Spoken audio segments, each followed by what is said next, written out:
إن الحمد لله نحمده ونستعينه ونستغفره ونعوذ بالله من شرور أنفسنا ومن سيئات أعمالنا من يهده الله فلا مضل له ومن يضلل فلا هادي له وأشهد أن لا إله إلا الله وحده لا شريك له وأشهد أن محمدا عبده ورسوله اللهم صل على محمد وعلى آل محمد كما صليت على إبراهيم وعلى آل إبراهيم إنك حميد مجيد اللهم بارك على محمد وعلى آل محمد كما باركت على إبراهيم وعلى آل إبراهيم إنك حميد مجيد أما بعد فإن خير الحديث كتاب الله وخير الهدي هدي محمد صلى الله عليه وسلم وشر الأمور محدثاتها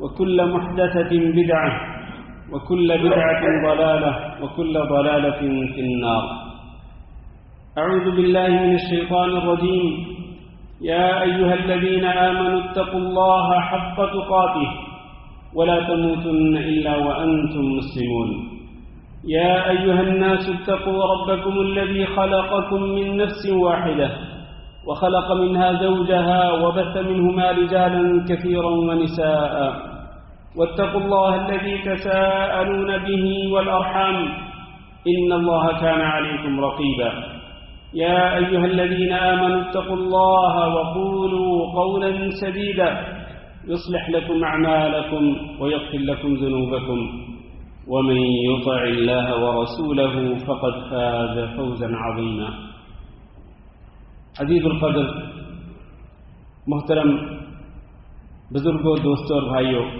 اور معززات ماؤں بہنوں بیٹیوں اور خواتین اسلام، اللہ رب العزت نے نبی کریم صلی اللہ علیہ وسلم کو کئی معجزوں سے نوازا، ایسے معجزات جو نبی کریم صلی اللہ علیہ وسلم کی نبوت کی صداقت پر دلالت کرتے تھے کہ آپ واقعتاً اللہ رب العزت کے سچے نبی ہیں۔ وہ متعدد معجزات تھے، ان معجزات میں سے ایک معجزہ خالدہ یعنی ہمیشہ رہنے والا معجزہ وہ یہ کتاب ہے جو اللہ رب العزت نے اپنے نبی کریم صلی اللہ علیہ وسلم پر اتاری، اور اس کتاب کی اہمیت اور اس کی عظمت اور اس کی شان کو بیان کرنے کے لیے اللہ رب العزت نے اسی کتاب کے اندر اسی کتاب کی قسمیں کھائیں۔ اس کتاب کے اندر اللہ رب العزت نے اسی کتاب کی قسمیں کھائیں، اور اللہ رب العزت جس طرح خود عظیم الشان ہے، بڑی شان والا ہے، اسی طرح اللہ رب العزت جس چیز کی قسم کھاتا ہے وہ بھی بڑی عظمت والی ہوتی ہے اور بڑی شان والی ہوتی ہے۔ یوں سمجھے کہ جس طرح اللہ رب العزت خود عظیم الشان ہے، اسی طرح سے اللہ رب العزت کی یہ کتاب بھی عظیم الشان ہے۔ لیکن میرے بھائیوں، مجھے یہ کہنے دیجئے کہ اللہ رب العزت کی بے شمار نعمتیں ہیں، اور ان نعمتوں میں سے ایک بڑی نعمت یہ قرآن مجید بھی ہے۔ مسلمانوں نے جس طرح دیگر نعمتوں کی ناقدری کی، اسی طرح سے مسلمانوں نے اس نعمت کی بھی ناقدری کی۔ یقین مانے مسلمانوں نے اس نعمت کی اور اس عظیم الشان کتاب کی ناقدری کی ہے کہ آج اس کتاب کو اونچی جگہ پہ رکھ دیا جاتا ہے غلاف میں لپیٹ کر، اور کئی لوگوں کے ہاں تو اس کتاب کو اٹھایا نہیں جاتا پورا سال، صرف رمضان مبارک میں اس کو اٹھا کر اس کو جھاڑا جاتا ہے اور اس کو صاف کیا جاتا ہے، اس پر پڑی دھول کو اور مٹی کو صاف کیا جاتا ہے۔ یہ بڑے شرم کی بات ہے، شرم کی بات ہے کہ ہم اپنے گھروں کے اندر یہ دھول اور یہ غبار اور یہ مٹی جس چیز پہ بھی یہ پڑتی ہے اس کو کم از کم ہفتے میں ایک بار صاف کرتے ہیں۔ گھروں میں پڑی ہوئی چیزوں کے اوپر اگر غبار پڑ جائے، مٹی آ جائے تو ہم صاف کیے بغیر نہیں رہ سکتے۔ گھر والے بیٹے بیٹیاں اگر صاف نہ کریں تو ہم ان کو ڈانٹ کے لاتے ہیں کہ یہ دیکھو یہاں پر مٹی ہے، یہ دیکھو یہاں پر غبار ہے۔ لیکن اس کتاب کی ناقدری اس قدر کی جاتی ہے کہ مہینوں گزر جاتے ہیں، پورا سال گزر جاتا ہے، اور اس پر پڑی مٹی اور غبار اور دھول کو صاف نہیں کیا جائے۔ اتنی زحمت نہیں کی جاتی کہ اس کو اٹھا کر اس کو کھولا جائے، اس کو پڑھا جائے اور اس کے اندر مطالعہ کیا جائے، اس کو اسٹڈی کیا جائے۔ جبکہ رسول اکرم صلی اللہ علیہ وسلم نے اپنی حیات مبارکہ کے آخر میں جو خطبہ ارشاد فرمایا تھا، وہ خطبہ آپ نے کئی بار سنا ہے، کئی بار ہم نے اس سٹیج سے بھی ذکر کیا ہے، دوبارہ یاد دہانی کے لیے کہ وہ خطبہ ہمیں کیا کہتا ہے۔ نبی صلی اللہ علیہ وسلم اس دنیا سے جاتے جاتے مجھے اور آپ کو، ہر مسلمان مرد اور ہر مسلمان عورت کو آپ صلی اللہ علیہ وسلم کیا وصیت کر کے گئے؟ کیا ہم اس وصیت کی قدر کرتے ہیں؟ کیا ہم اس وصیت پہ عمل کرتے ہیں؟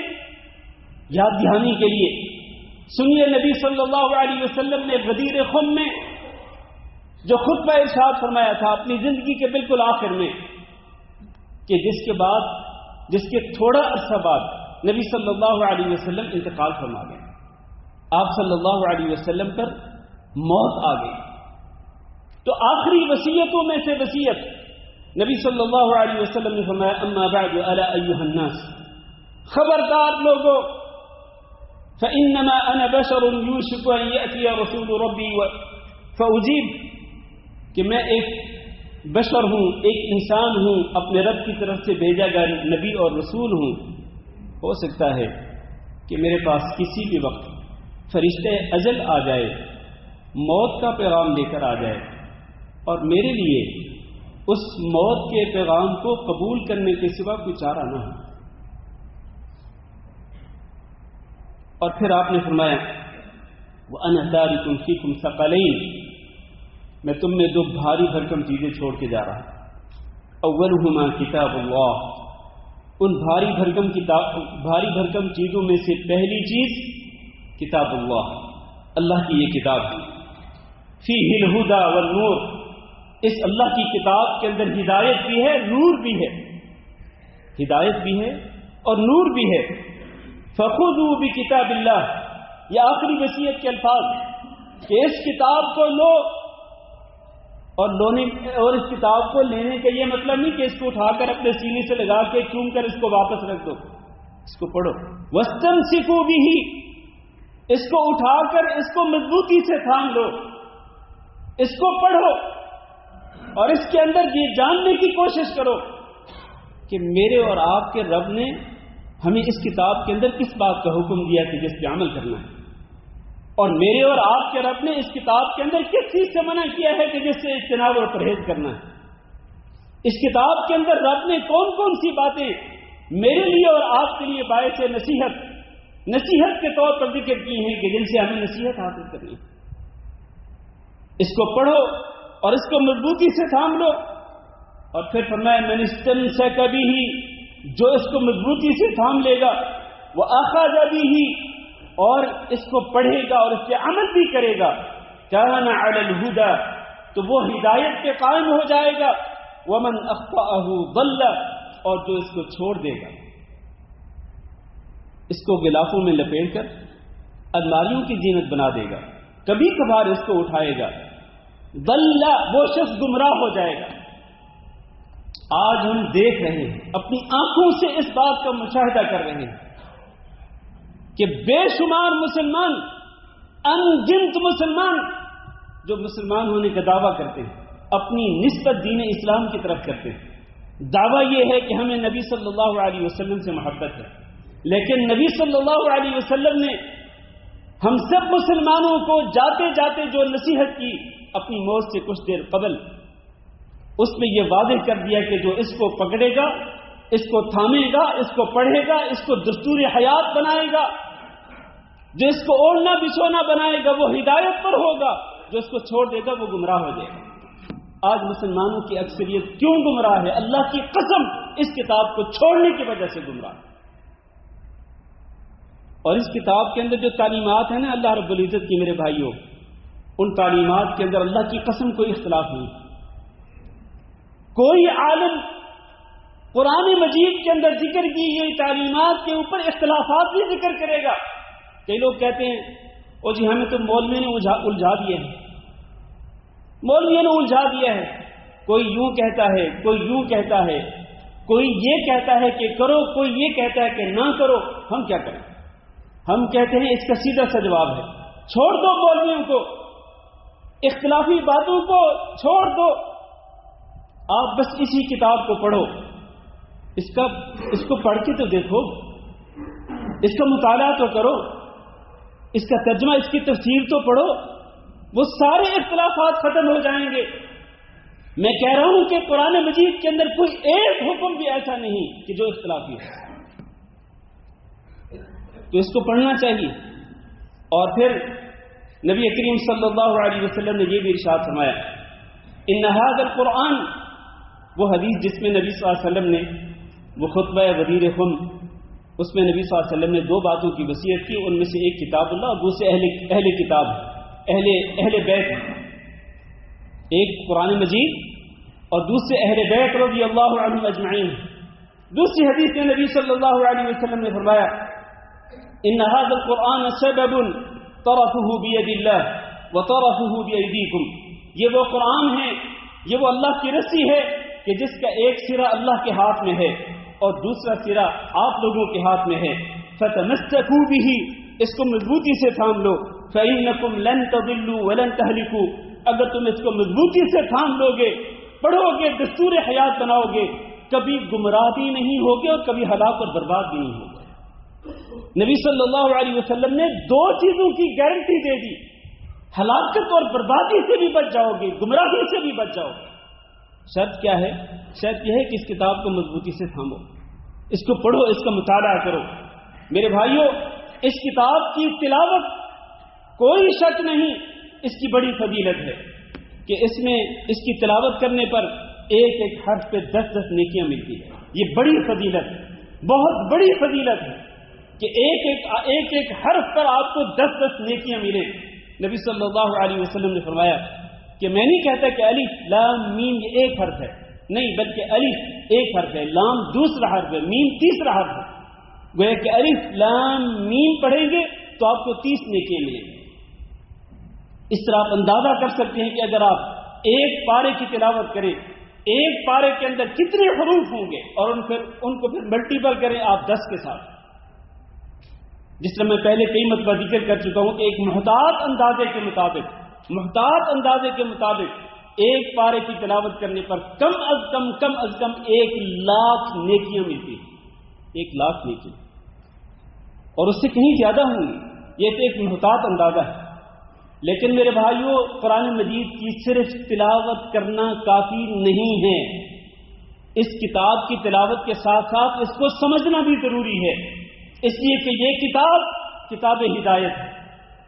اللہ تعالیٰ نے فرمایا ذالک الکتاب لا ریب فیہ ھدی للمتقین، اور اسی طرح اللہ رب العزت نے فرمایا ھدی ورحمۃ للمؤمنین، اسی طرح فرمایا ھدی ورحمۃ للمحسنین، متقین کے لیے ہدایت ہے، مومنوں کے لیے ہدایت ہے، محسنین کے لیے ہدایت ہے۔ تو اس کتاب سے ہدایت کیسے ملے گی؟ جب تک اس کو پڑھیں گے نہیں، جب تک اس کو سمجھیں گے نہیں، کیسے اس سے ہدایت مل سکتی ہے؟ اور یہ کتاب نصیحت بھی ہے، بلکہ سب سے زیادہ نصیحت انسان اگر حاصل کرنا چاہے، کئی لوگ کہتے ہیں ہمیں کہ جی ہمارا دل پتھر دل ہو گیا ہے، دل نرم کرنے کے لیے ہمیں کیا کرنا چاہیے؟ نصیحت حاصل کرنے کے لیے ہمیں کیا کرنا چاہیے کہ ہم دین کی طرف آئیں اور اپنی قبر آخرت کو یاد کریں، جنت دوزخ کو یاد کریں، ہمارے دل موم ہو جائیں، نرم ہو جائیں، ہمارے دلوں کے اندر اللہ کا خوف پیدا ہو جائے۔ اس کے لیے سب سے بہتر طریقہ یہی ہے کہ کتاب اللہ کو پڑھو، کتاب اللہ کی تلاوت کرنا اور اس کو سمجھنا، اس کے اندر تدبر کرنا۔ یہ کتاب نصیحت ہے، اللہ تعالیٰ نے قرآن مجید کے اندر اس حقیقت کو بھی بار بار ذکر فرمایا، بلکہ سورۃ القمر کے اندر اللہ رب العزت نے 4 مرتبہ ذکر فرمایا، وَلَقَدْ يَسَّرْنَا الْقُرْآنَ لِلذِّكْرِ فَهَلْ مِن مُدَّكِرٍ۔ ایک بار نہیں، 2 بار نہیں، 4 بار ایک ہی سورت کے اندر اللہ نے فرمایا کہ ہم نے اس قرآن مجید کو آسان کر دیا ہے نصیحت کے لیے۔ للذکر کا معنی ایک تو یہ ہے کہ اس کو پڑھنا ہم نے آسان کر دیا ہے، دوسرا اس کا حفظ کرنا ہم نے آسان کر دیا ہے۔ آپ جانتے ہیں کہ اجمی لوگوں کے اندر یعنی غیر عرب لوگوں کے اندر قرآن مجید کے حافظ زیادہ ہیں بنسبت عرب لوگوں کے، تو وہ کیسے یاد کر لیتے ہیں؟ جن کو عربی زبان کے ایک لفظ بھی نہیں آتا، وہ پورا قرآن مجید یاد کر لیتے ہیں، زبانی اپنے سینے میں اتارتے ہیں، ذہن نشین کر لیتے ہیں۔ کیسے؟ اس کی وجہ یہی ہے کہ وَلَقَدْ يَسَّرْنَا الْقُرْآنَ لِلذِّكْرِ، ہم نے اس قرآن مجید کا پڑھنا بھی آسان کر دیا، اس کو حفظ کرنا بھی آسان کر دیا۔ اور تیسرا معنی یہ ہے کہ ہم نے اس قرآن مجید کو آسان کر دیا ہے نصیحت حاصل کرنے کے لیے۔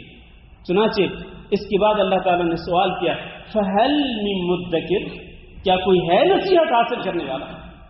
یہ سوال اللہ رب العزت کا میرے لیے بھی ہے اور آپ میں سے ہر شخص کے لیے، ہر بھائی کے لیے اور ہر مرد کے، ہر بہن کے لیے سوال ہے، فَهَلْ مِن مُدَّكِرٍ، ہے کوئی اس کتاب سے نصیحت حاصل کرنے والا؟ ہم اپنے دن اور رات کے جو معمولات ہیں، ہماری جو یومیہ روٹین ہے، ہم اس میں دیکھیں ذرا جائزہ لیں کہ یومیہ معمولات کے اندر ہم کتنی آیات کو پڑھتے ہیں اور کتنی آیات کو سمجھتے ہیں اور کتنی ہمیں نصیحت حاصل ہوتی ہے۔ حل من مدکر، ہے کوئی نصیحت حاصل کرنے والا؟ جھنجھوڑ رہا ہے قرآن مجید، قرآن مجید کے یہ الفاظ مجھے اور آپ کو جھنجھوڑ رہے ہیں۔ حل من مدکر، کیا ہے کوئی نصیحت حاصل کرنے والا؟ کیوں نہ نصیحت حاصل کرتے ہم اس قرآن مجید سے؟ ہم کیوں غافل ہو گئے ہیں؟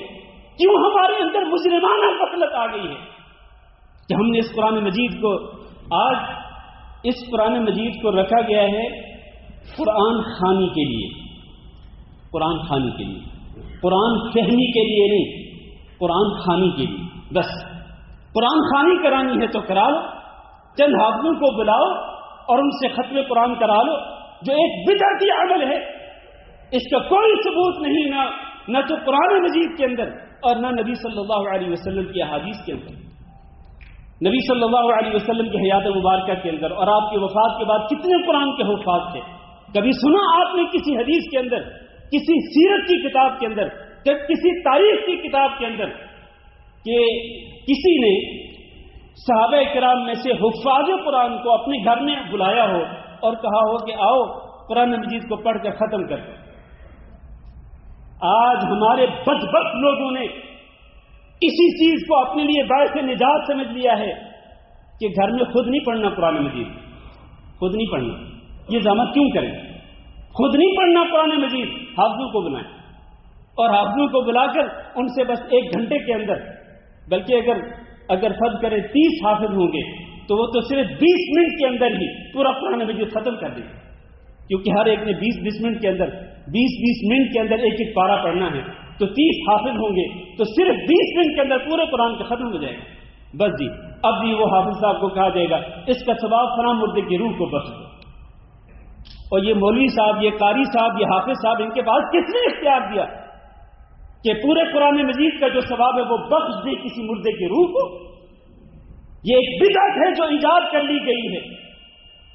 اور پھر میں کہتا ہوں کہ یہ قرآن صرف قرآن خوانی کے لیے رہ گیا، بس قرآن خوانی کے لیے۔ قرآن فہمی جو ہے اس کی ضرورت نہیں سمجھی جاتی میرے عزیز بھائیوں۔ یہ بہت بڑی بدبختی ہے جس نے آج مسلمانوں کو گھیر رکھا۔ مسلمان اس بدبختی کا شکار ہو چکے ہیں۔ اس لیے میرے بھائیوں، قرآن فہمی کی طرف آؤ۔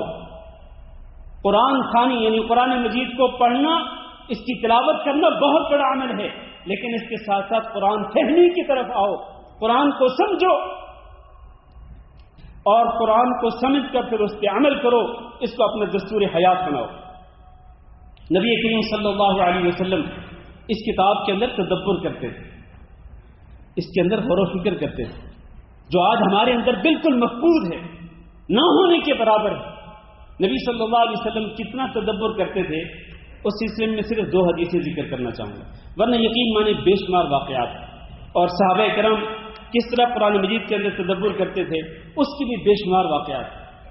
2 واقعات نبی کریم صلی اللہ علیہ وسلم کے حوالے سے سیدہ عائشہ رضی اللہ تعالیٰ عنہ بیان کرتی ہیں کہ ایک رات نبی صلی اللہ علیہ وسلم نماز پڑھنے کے لیے کھڑے ہوئے اور آپ صلی اللہ علیہ وسلم پڑھ رہے ہیں اور رو رہے ہیں، پڑھ رہے ہیں اور رو رہے ہیں نماز کے اندر، ظاہر ہے کہ وہ تہجد کی نماز۔ اتنے روئے نبی صلی اللہ علیہ وسلم کہ آپ کی داڑھی مبارک آپ کے آنسوؤں کے ساتھ تر ہو گئی۔ پھر نبی صلی اللہ علیہ وسلم مسلسل پڑھ رہے ہیں اور رو رہے ہیں۔ حضرت عائشہ کہتی ہیں کہ یہاں تک کہ نبی صلی اللہ علیہ وسلم کی گود وہ بھی گیلی ہوگی آپ کے آنسوؤں کے ساتھ۔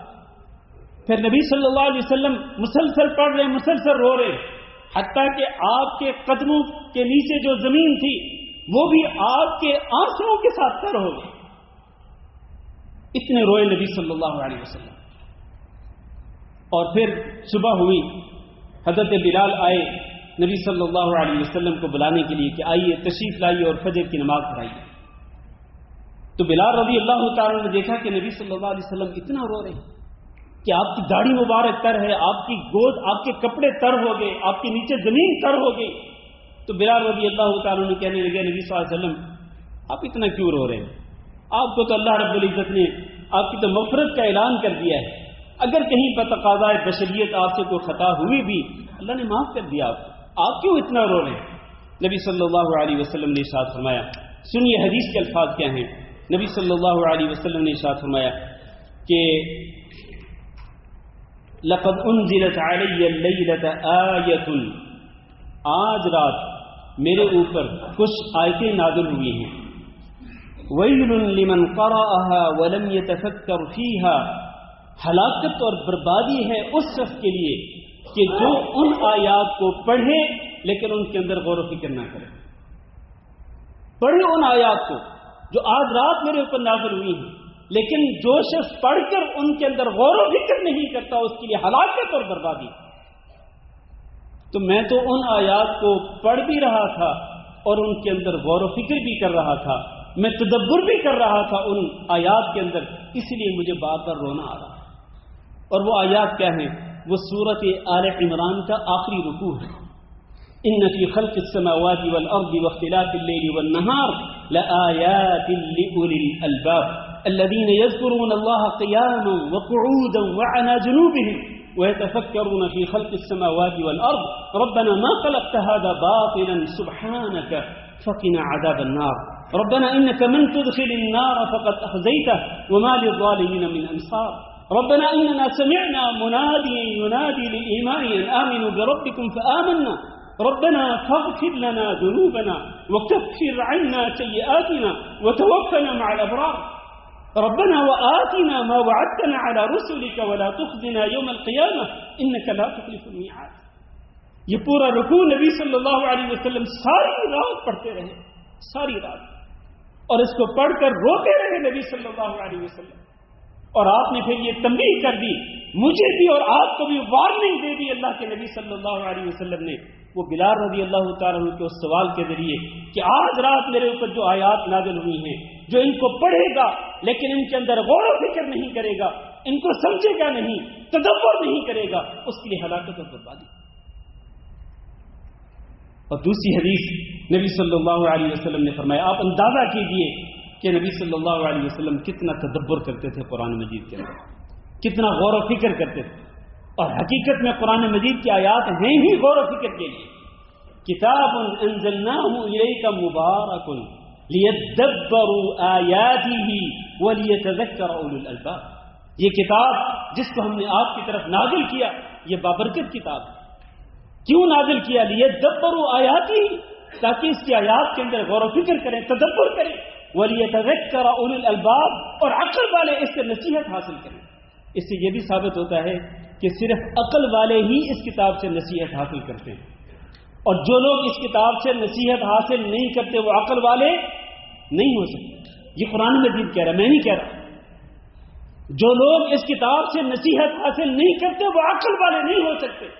دوسری جگہ پہ بھی اللہ رب العزت نے یہی ارشاد فرمایا انما یتذکر اولو الالباب، صرف عقل والے لوگ ہی اس کتاب سے نصیحت حاصل کرتے ہیں۔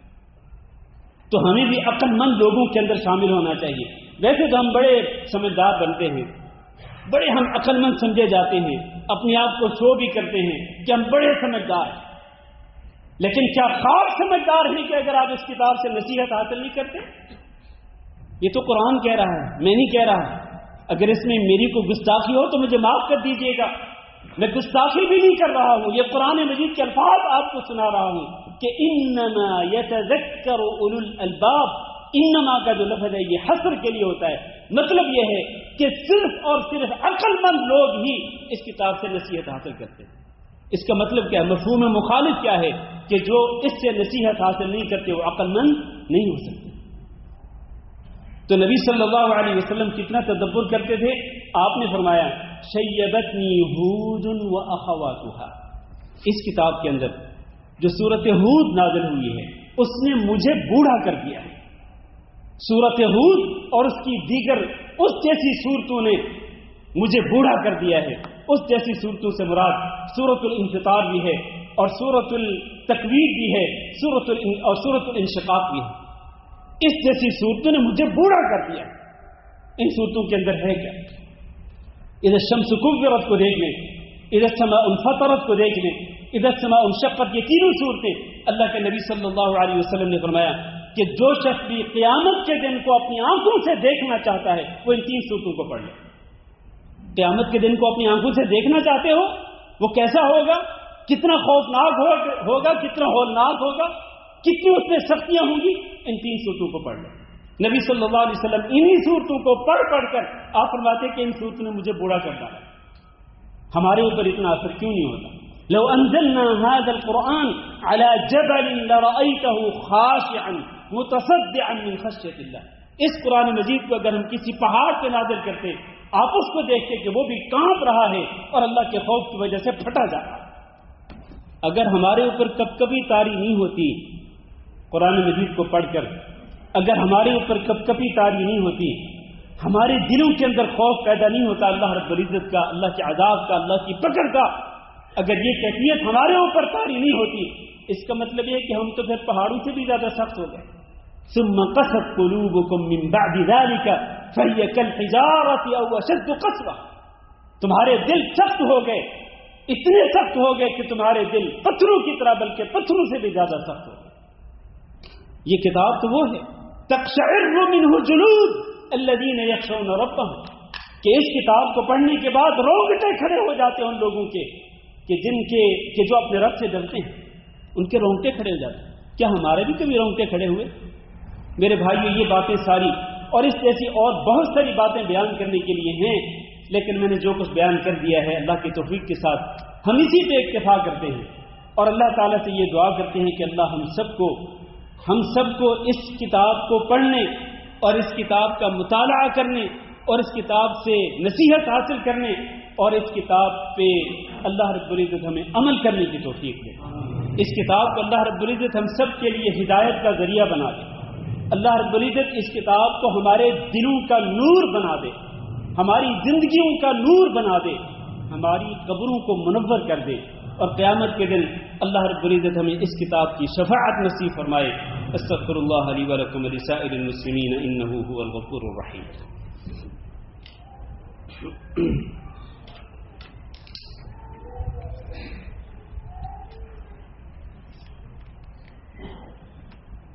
إن الحمد لله نحمده ونستعينه ونستغفره ونعوذ بالله من شرور أنفسنا ومن سيئات أعمالنا، من يهده الله فلا مضل له ومن يضلل فلا هادي له، أشهد أن لا إله إلا الله وحده لا شريك له، وأشهد أن محمدا عبده ورسوله، اللهم صل على محمد وعلى آل محمد كما صليت على إبراهيم وعلى آل إبراهيم إنك حميد مجيد، اللهم بارك على محمد وعلى آل محمد كما باركت على إبراهيم وعلى آل إبراهيم إنك حميد مجيد۔ أما بعد، میرے بھائیو اور دوستو، اس قرآن مجید کے ہمارے اوپر 5 حق ہیں، اس قرآن مجید کے ہمارے اوپر 5 حقوق ہیں۔ جن حقوق کو ادا کرنا ضروری ہے۔ پہلا حق یہ ہے کہ ہم اس کتاب پر ایمان لائیں کہ یہ کتاب اللہ رب العزت کی طرف سے نازل کردہ ہے اور اللہ کی سچی کتاب ہے، اس میں ایک ایک حرف سچا ہے، برحق ہے، اور یہ کتاب باطل کی آمیزش سے پاک۔ دوسرا حق یہ ہے کہ ہم اس کتاب کی تلاوت کریں، اس طرح کریں جس طرح اس کتاب کی تلاوت کرنے کا حق ہے، اپنی منشا کے مطابق نہیں، اپنی مرضی کے مطابق نہیں کہ غلط جیسے پڑھیں پڑھ لیں، نہیں، اس کتاب کو ویسے پڑھیں جیسے اس کو پڑھنے کا حق ہے۔ اور تیسرا حق یہ ہے کہ اس کتاب کے اندر تدبر کریں، غور و فکر کریں جس کے لیے اس کتاب کو نازل کیا گیا ہے، اور تدبر اور غور و فکر کر کے ہم اس کتاب کو سمجھنے کی کوشش کریں۔ چوتھا حق یہ ہے کہ جب اس کتاب کو سمجھیں اور اس کے اندر غور و فکر کریں تو پھر اس کو اپنا دستور حیات بنائیں، اس پہ عمل کریں۔ اور پانچواں حق یہ ہے کہ اس کتاب کے اندر اللہ رب العزت نے جو احکامات ذکر کیے، اللہ رب العزت نے جن باتوں سے منع کیا، اللہ کی جو تعلیمات ہیں، جو ہدایات ہیں، ہم خود بھی ان کو اپنائیں اور ان کو دوسرے لوگوں تک بھی پہنچائیں۔ سب سے پہلے اپنے گھر والوں تک، اپنے اہل و عیال تک، اپنے خاندان کے لوگوں تک، اپنے محلے کے لوگوں تک قرآن مجید کی تعلیمات کو عام کریں۔ قرآن مجید کی جو تعلیمات ہیں ان کی تبلیغ کریں تو قرآن مجید کی تعلیمات کی کریں۔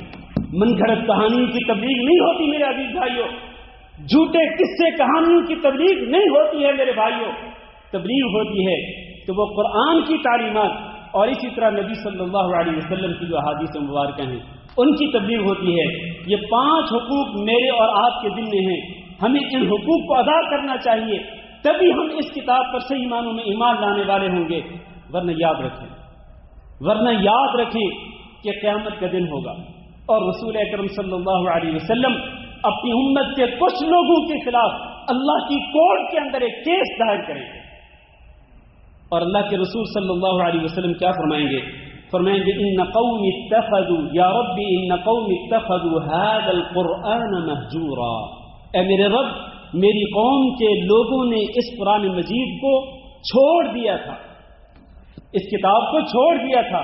چھوڑنے کا یہی معنی ہے کہ یہ 5 حقوق ادا نہیں کریں گے یہ لوگ، تو جو لوگ ان 5 حقوق کو ادا نہیں کریں گے اللہ کے رسول صلی اللہ علیہ وسلم ان کے خلاف اللہ کی عدالت میں کیس دائر کر دیں گے۔ پھر آپ سمجھ سکتے ہیں کہ اس کیس کی پھر اہمیت کیا ہوگی اور پھر اس کیس کا ڈیسیژن اور اس کا فیصلہ کیا ہوگا۔ اللہ رب العزت کی طرف سے ہمیں اس پر ضرور غور کرنا چاہیے۔ اللہ تعالیٰ سے دعا کرتے ہیں کہ اللہ ہم سب کو اس کتاب کے ساتھ دل لگانے کی اور اس کتاب کے ساتھ سچی محبت کرنے کی توفیق دے، اور اللہ رب العزت ہمیں اس کتاب کو سمجھنے اور اس پر عمل کرنے کی توفیق دے۔ اللهم اغفر لنا وللمؤمنين والمؤمنات وللمسلمين والمسلمات الأحياء منهم والأموات. اللهم إنا نسألك العفو والعافية في الدنيا والآخرة. اللهم إنا نسألك رضاك والجنة ونعوذ بك من سخطك والنار. اللهم فرج هم المهمومين ونفس كرب المكروبين واقض الدين عن المدينين واشف مرضانا ومرضى المسلمين. اللهم آمنا في أوطاننا واجعل هذا البلد آمنا مطمئنا وسائر بلاد المسلمين. عباد الله، إن الله يأمر بالعدل والإحسان وإيتاء ذي القربى وينهى عن الفحشاء والمنكر والبغي يعظكم لعلكم تذكرون.